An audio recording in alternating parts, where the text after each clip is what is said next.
जिस पवित्र भूमि पर भगवान की भक्ति करती हूँ,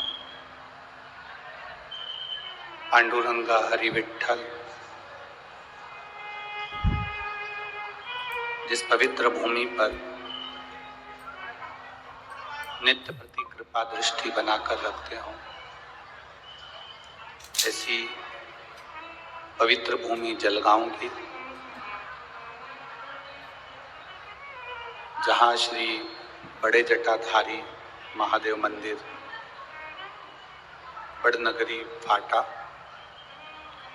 जलगांव की इस पवित्र भूमि पर बैठकर आप और हम शिव महापुराण की पवित्र कथा श्रवण कर रहे हैं। कथा के मुख्य यजमान श्री भरत नथु जी चौधरी, श्री जगदीश भरत जी चौधरी, श्री तुषार भरत जी चौधरी एवं चौधरी परिवार एवं संपूर्ण जलगांव के रहनिवासी, आप सभी की ओर से ये पवित्र शिव महापुराण की कथा आयोजित है। सभी को बहुत बहुत साधुवाद है, बहुत बहुत धन्यवाद है।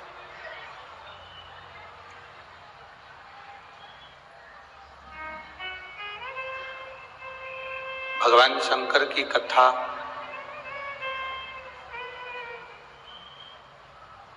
सात दिवसीय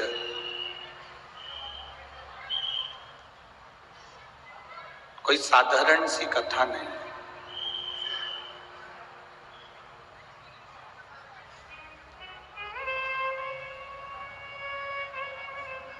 बहुत विस्तार से वेदव्यास जी ने इस कथा का वर्णन किया है।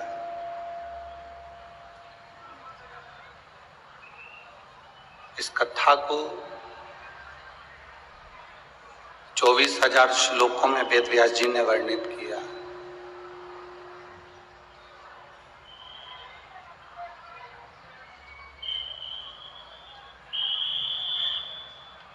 अब इस कथा का विस्तार तो वेदव्यास जी ने कर दिया, कथा का विस्तार तो वेदव्यास जी कर दिए।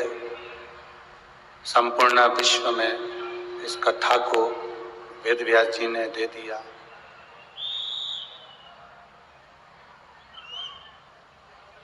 संत का जो काम होता है, एक गुरु का जो काम होता है,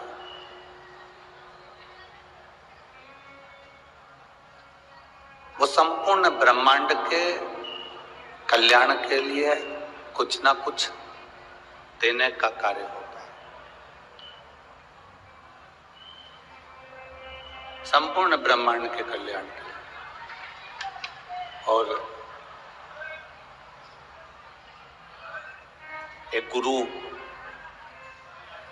एक संत, एक साधु, एक सन्यासी, तपस्वी, साधक, उपासक, वो ये चाहता है कि मृत्यु लोक में जब तक मानव शरीर है, पृथ्वी पर जब तक ये मनुष्य का शरीर है, तब तक, जब तक ये मानव यहाँ रहे पृथ्वी पर, तब तक भगवान की भक्ति करता रहे, भजन करता रहे।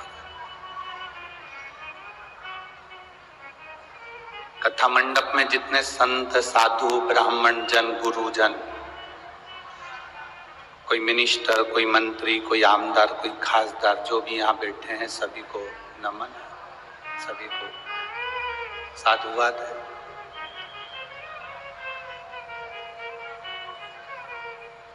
जैसे संत का एक उद्देश्य होता है, साधु का एक उद्देश्य होता है, गुरुजन का एक उद्देश्य होता है, संत साधु का एक उद्देश्य होता है कि मृत्यु लोक में जब तक मनुष्य है, मानव की देह में जब तक ये शरीर के अंतर्गत जब तक प्राण है, तब तक वो जीव परमात्मा की भक्ति करे। परमात्मा का भजन करें। वेदव्यास जी का काम था ये 24,000 श्लोक की शिव पुराण लिख देना। वेदव्यास जी का काम था कि ये शिव महापुराण की रचना कर दे।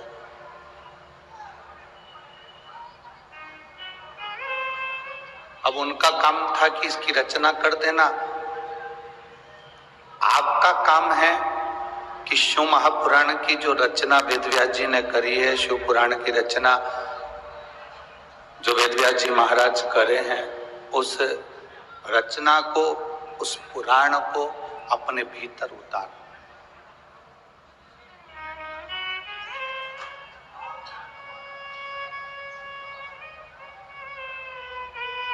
एक माता, एक पिता, एक गुरु, संत, साधु, सन्यासी, तपस्वी, साधक, उपासक,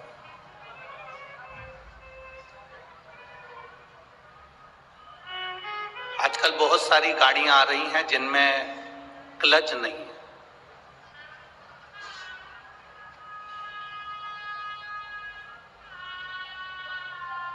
आप लोगों के पास में भी ऐसी गाड़ियां होंगी जिसमें क्लच नहीं।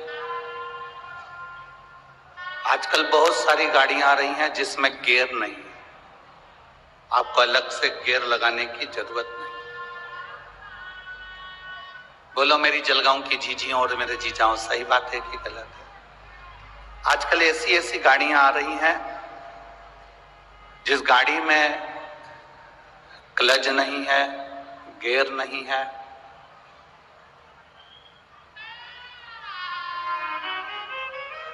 दुनिया की कितनी भी गाड़ी बना लेना, भले गाड़ी में से क्लच हटा सकते हो, गाड़ी में से गियर हटा सकते हो, पर दुनिया में कोई ऐसी गाड़ी कभी नहीं बन सकती जिसका ब्रेक हटा दिया जाए।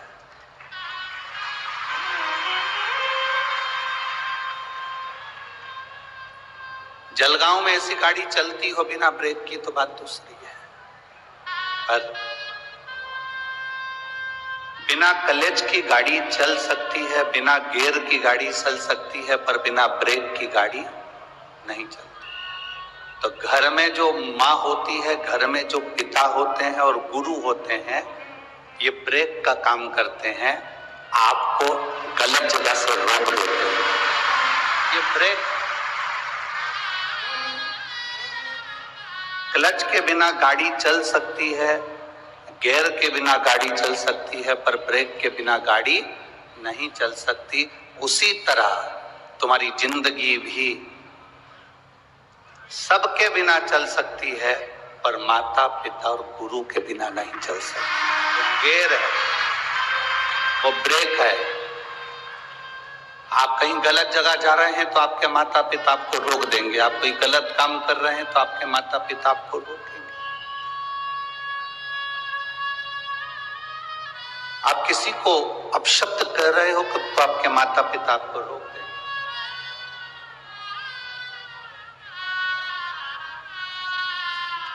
ये ब्रेक है। माता पिता गुरु गलत जगह जाने से रोकने का काम ही नहीं का। आप जब किसी गलत जगह पर प्रवेश करते हैं, आप किसी गलत चीज में डूबते हैं, तो माता पिता उसको रोकने का प्रयास करते हैं। दुनिया का कोई माता पिता ऐसा नहीं है जो अपने बच्चे को कहता होगा कि दारू का नशा करो।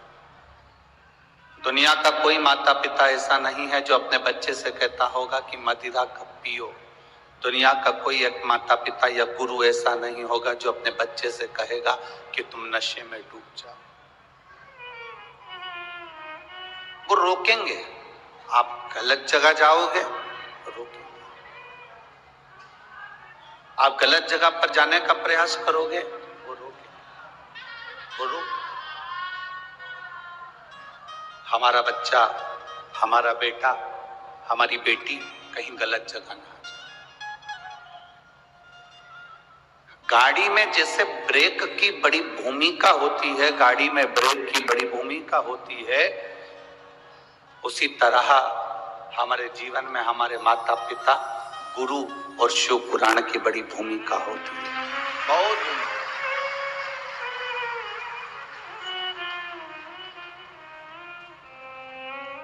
ये भूमिका है हमारे जीवन की,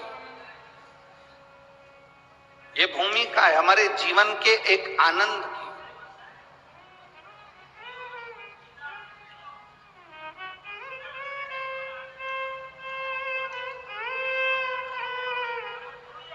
आप सबसे निवेदन है, अभी ददरुआ धाम में कथा हुई, भिंड जिले में, मध्य प्रदेश के अंतर्गत भिंड जिले के अंतर्गत कथा हुई है महाराज।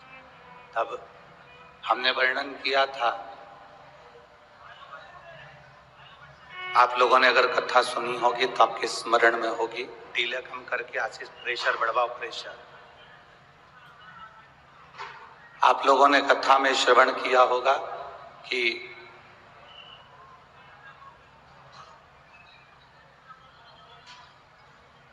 अपनी जिंदगी में फायदे के लोग कम ढूंढना। ददरुआ धाम में जो कथा चल रही थी भिंड में, उसमें कहा अपनी जिंदगी में फायदे के लोग कम ढूंढो। शिव पुराण कहती है अपनी जिंदगी में कायदे के लोग ज्यादा ढूंढो, जो तुम्हारे जीवन को सार्थक कर सके।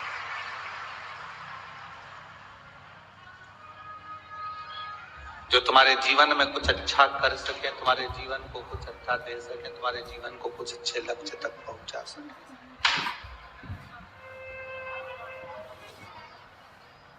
आप सब लाखों की संख्या में यहाँ पर शिव महापुराण की कथा सुनने के लिए जलगांव की पवित्र भूमि पर पहुंचे हो।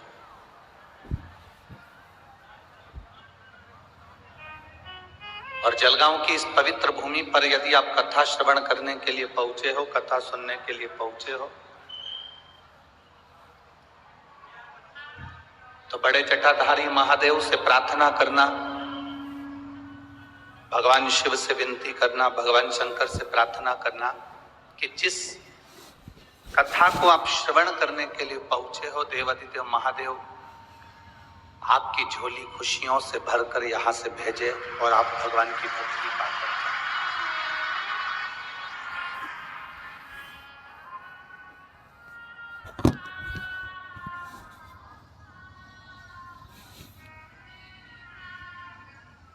जितना 7 दिन की कथा में जितना बन सके भगवान का भजन करो।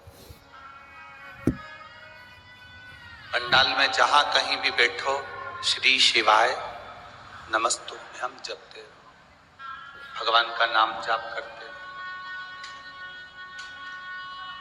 जहां जगह मिल जाए।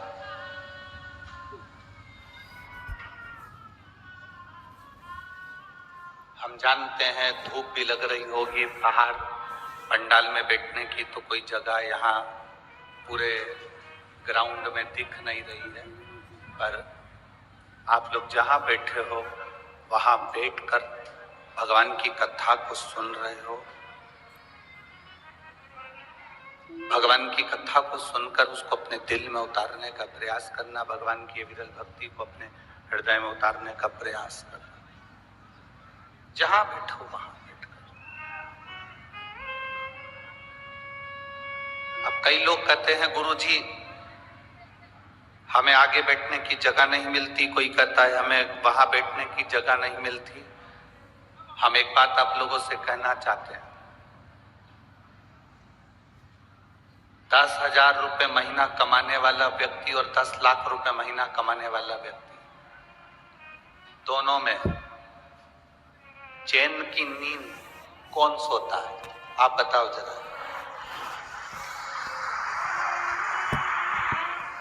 जम के बोलो जरा, जम के।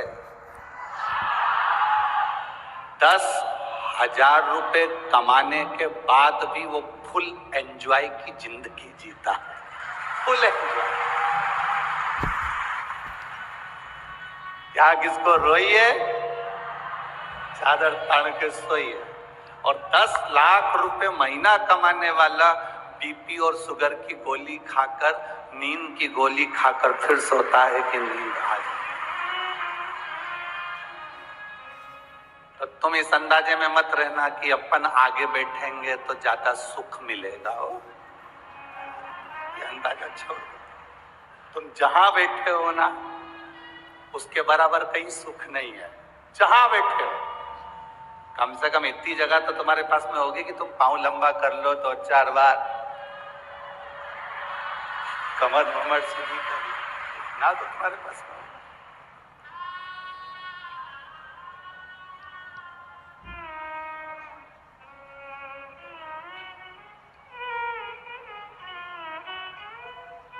बड़े बनकर कोई सुख नहीं है जितना छोटे बनकर सुख है। बच्चा छोटा रहता है ना, जब तक माँ की गोद में बड़ा रहता है। जैसे जैसे वो बड़ा होते चले जाता है तो माँ उसको उतारकर खिलौना पकड़ा कर नीचे सुला देती है। बच्चा खिलौने से खेलता रहता है, माँ अपना काम करती रहती है। जैसे जैसे बच्चा बड़ा होते चले जाएगा, वैसे वैसे उसके हाथ में खिलौना पकड़ा दिया जाएगा और वो खेलता रहेगा। जैसे जैसे आप बहुत उन्नति की सीढ़ी पर चढ़ते चले जाओगे, बहुत तरक्की करते चले जाओगे, गाड़ी, बंगला, परिवार, पत्नी, बच्चे, कुटुंब, सोना, चांदी, हीरा, पन्ना, फैक्ट्री, दुकान, ये खिलौने मेरा भोलेनाथ पकड़ाते जाता है और अपनी गोदी से नीचे उतारता जाता है।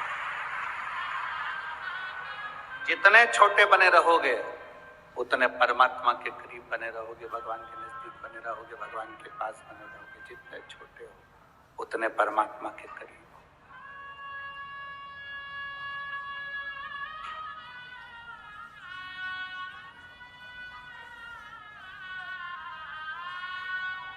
जितने छोटे। आज कोई बता रहा था, गुरुजी पंडाल में कथा सुनने के लिए बाहर के लोग कम आए हैं, जलगांव के लोग ज्यादा हैं। तो हमने कहा जलगांव वाले तो रोज अपने घर चले जाएंगे। नहीं गुरुजी, वो तो बोरिया बिस्तर लेकर आए। हमने कई लोगों से पूछा कि तुम तो जलगांव में रहते हो, रेलवे स्टेशन के पास रहते हो, वहां रहते हो, वहां रहते हो, तो तुम अपने घर क्यों नहीं जा रहे? कि ट्रैफिक में फंसने तो अच्छा है कि कथा में 7 दिन की कथा सुन ले, कौन आए कौन जाए, दूर गाड़ी रोक दी, पैदल चलना पड़ जाए। इसलिए अपन तो अलमस्त होकर बहू से कह दिया, बच्चों से कह दिया, जब आओ तो हमारे लिए कुछ लेकर आ जाना, हम तुम्हें मिल जाए तो हमें दे जाना, ना मिले तो पड़ोसन को खिला जाना। आ जाना हो, मौका मिला है जलगांव वासियों को। एक बार चौधरी परिवार के लिए जोरदार ताली बजाओ जिन्होंने ये मौका आपको दिया। ये मौका मिला है आप। कहीं भगवान की कृपा, देवादिदेव महादेव की करुणा हो गई तो ये कथा जलगांव में हो गई। ये प्रभु कृपा से।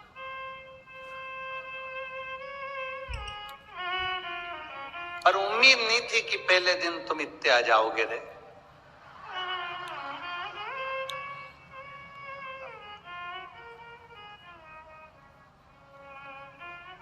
पर उसकी जो कथा चल रही है, इस कथा का नाम है देव महादेव शिव पुराण। महादेव का मतलब मालूम है ना आप लोगों को? जम के तो बोलो जरा। ठीक है, बोलो तो जरा। महादेव का मतलब क्या होता है? देवों के देव महादेव। ठीक है, इतने में काम चल जाएगा? नहीं चलेगा। इतनी सी बात पर काम नहीं चलता। महादेव का मतलब क्या होता है? जो मांगने पर दे वो देव कहलाता है, जो बिना मांगे दे दे वो महादेव कहलाता है। बिना मांगे, अड़भंगा। तुम गए एक लोटा जल चढ़ाया, मांगा नहीं तो भी दे दिया। माता सती को लेकर कुंभज ऋषि के आश्रम पर भगवान शंकर अपनी धर्म पत्नी माता सती को लेकर कुंभज बाबा के आश्रम में शिव पुराण की कथा अर्थात भगवत चर्चा करने के लिए गए। भगवत चर्चा कथा सुनने के लिए कुंभज बाबा के आश्रम में गए।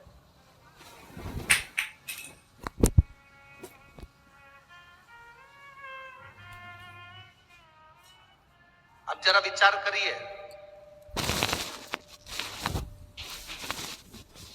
शिव जी माता सती को लेके कुंभज बाबा के यहां पहुंचे। कुंभज बाबा के हाथ जोड़े, प्रणाम करा, नमन करा। सती मैया ने प्रणाम नहीं करा।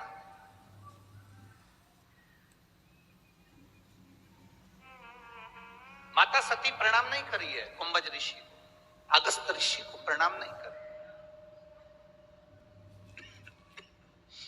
माता सती ने प्रणाम नहीं किया।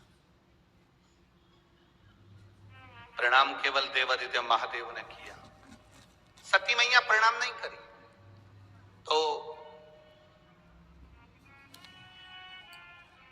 भोलेनाथ जी ने कहा कि सती प्रणाम करो, ये कुंभज ऋषि हैं, अगस्त ऋषि हैं, इनको प्रणाम करो, इनको नमन करो। सती मैया प्रणाम नहीं कर। सती माता प्रणाम करे, कुंभज ऋषि को देवादिदेव महादेव प्रणाम करे। कुंभज ऋषि अपनी जगह से खड़े होकर सती मैया को और महादेव को प्रणाम कर। सती मैया को भी कुंभज ऋषि ने प्रणाम किया और महादेव को भी कुंभज ऋषि ने प्रणाम किया। अगस्त बाबा ने प्रणाम किया। तब सती मैया के मन में अहंकार आ गया, थोड़ा सा अहंकार, कि ये ऋषि होकर, संत होकर, साधु होकर, गुरुजन होकर मुझे प्रणाम कर, ये ऋषि होकर मुझे प्रणाम करे, ये अभिमान सती मैया के हृदय में समाहित।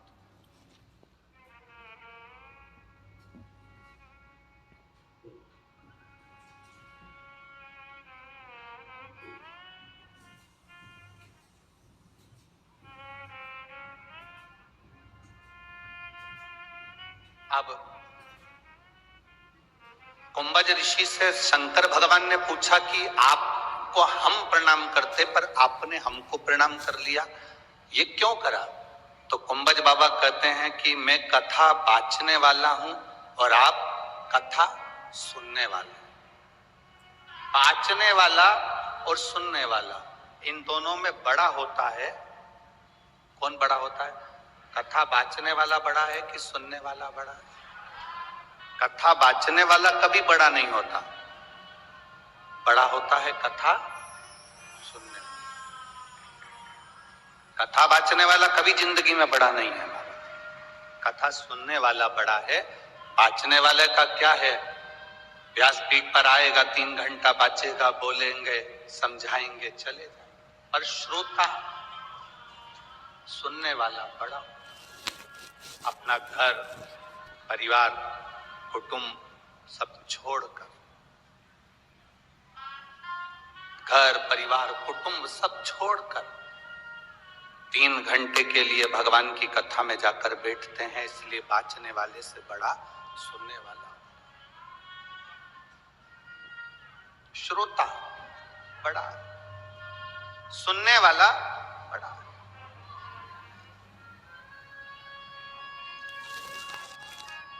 अब सुनने वाले को क्या चाहिए कि उसका चित्त, उसकी वृत्ति, उसका मन भगवान में लग रहा है कि नहीं लग रहा।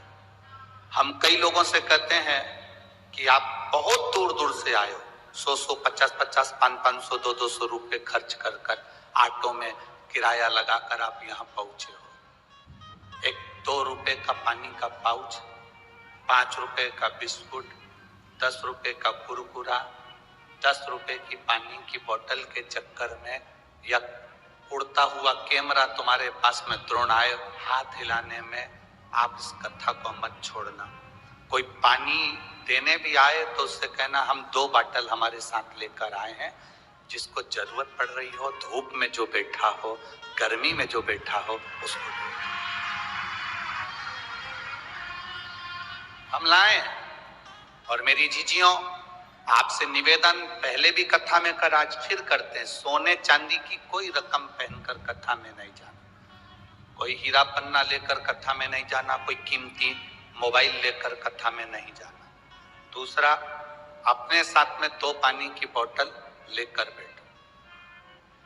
तीसरा, अपने साथ एक छाता लेकर चला करो, बिछाने का सामान लेकर चला करो। टेंट मिल जाए ठीक है, पंडाल मिल जाए ठीक है, अपना छाता लगाया, धूप में कहीं बैठे हैं, कथा सुन रहे हैं, बाबा से लगन लगाई, भगवान से प्रार्थना करी, श्री शिवाय नमस्तुभ्यम बोला, उससे विनती कर कर अपने अपने घर की ओर चले गए। ये शिव कृपा है, ये उसकी अविरल। किसी दूसरे से आस लगाकर मत बैठना कथा के पंडाल में कि कोई आएगा तो मुझे बिस्कुट देकर जाएगा, कोई आएगा तो मुझे पानी देकर जाएगा। आस केवल एक देव अधिदेव महादेव से लगाना। दुनिया से आस लगाओगे तो एक दिन टूट जाएगा, और भोले बाबा से आस लगाओगे तो सफल हो जाएगा।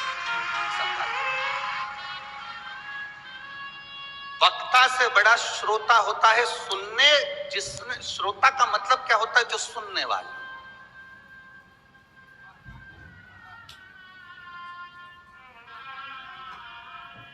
सास बड़ी की बहू बड़ी? जम के बोलो जल्दी से, अच्छे से सोच लो।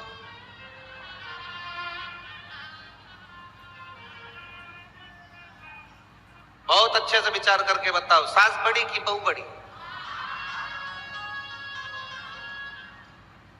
जम के बोलिए जरा। सास। तो बहू के आने के पहले क्यों नहीं थी सास? सास बड़ी की बहू बड़ी? शिव महापुराण की कथा कहती है, इन दोनों में बड़ा वो है जो झुककर चलना सीख गया।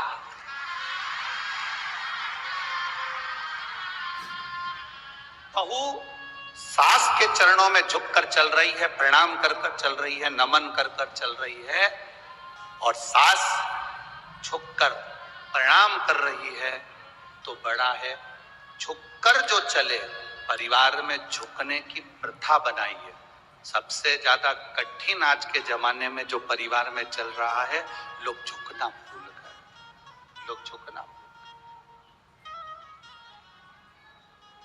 आज का व्यक्ति राजीनामा कब करता है? जब अदालत में केस पहुंचता है।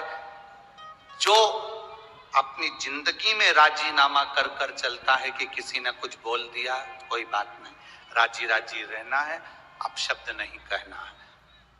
राजीनामा व्यक्ति कब करता है? जब वो अदालत में पहुंच जाता है, थाने पहुंच जाता है, अदालत में केस पहुंच जाता है, वकील के पास केस पहुंच जाता है, जज के पास केस पहुंच जाता है, तब व्यक्ति राजीनामा करता है। शिव महापुराण की कथा कहती है, तुम्हारी जिंदगी को ऐसा बना लो कि रोज प्रतिदिन अपने परिवार में राजीनामा कर कर चलना है, हमको अच्छे राजी राजी बनकर चलना है। बड़ा कौन? जो झुकना जानता है। बड़ा कौन? जिसके अंदर नम्रता। अब कहलाने को सास बन गई और तुमने कह दिया जलगांव वालों ने कि सास बड़ी है, और सास झुकना ही नहीं जाने, अकड़ के बात करे, तेरे बाप ने यही सिखाया, तेरी माँ ने यही सिखाया, तू तो हमारे छोरे को गुलाम बना के रख दी है, 24 घंटा खाए जा रही है, औलादों को ऐसा कर दिया। अब ईमानदारी से बोलो, बड़ी कहलाओगी? ए जलगांव की जीजियों, बड़प्पन आया तुम में? बड़प्पन कब आता है? बड़प्पन का मतलब है जैसे तुमने अपनी बेटी को, भले कैसी भी थी, उसको संभाला, वो जैसे बोलती थी उसके अनुसार उसको ढाला, अपने संस्कार दिए हैं। इसको क्रोध आता है, बहू नई नई आई है, अपशब्द कहती है, ताना देती है, गाली देती है, कभी मत बखान करो, थोड़ा समय लगेगा, इसको अपने में ढालने का प्रयास करो। जब आप ढाल लोगी, अपने आप झुककर चलना सीख जाए, अपने आप। पहले के मकान और आज के मकान में अंतर है। पहले के मकान का जो दरवाजा होता था, जिस चौखट में से हम अंदर जाते थे, घर के अंदर जाते थे, वो दरवाजे की चौखट छोटी होती थी, दरवाजा छोटा होता था। आज के जमाने में दरवाजे बड़े बड़े बनते हैं। पहले का दरवाजा इसलिए छोटा रखते थे कि टीवी पैसे वाले की घर की लड़की हमारे यहाँ आ जाए, दरवाजा अगर झुकना नहीं जानती है तो दरवाजे में से झुककर